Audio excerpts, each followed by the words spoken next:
Usambut Menteri Rangba Kajala iba Khmiru ya ki kampo yeng iba Preston Tensong ila pentip bagi Pulit kila yo ban kem ya armut kibriu kibla Suba Donkti haga Jingshah Pyniap jong ba Elius Ryndong ha paham maulen arpomail.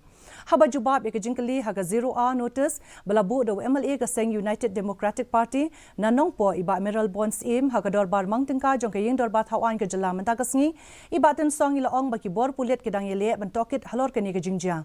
La ban penken mau balalap ya ka met jong iba Ryndong ibalah new pau ke snem garta naga lingkha dangshen. Tang hapok kendiat por ban naga jingstat jeng ki Pulit ke ribhoi layo ban kem no ya armut ki briu naga shnong paham maulen ka bahap hapok ka bernihat police outpost.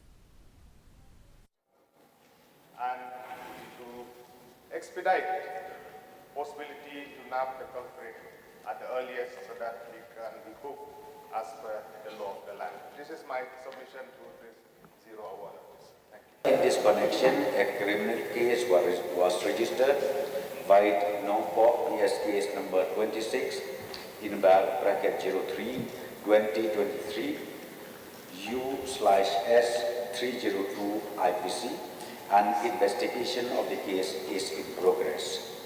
Mr. Speaker, sir, I want to inform the members of this August House that the police is leaving no stone unturned, and early this morning they were able to arrest 2 suspects relating to this case. Kamentri jang katnat karep karyang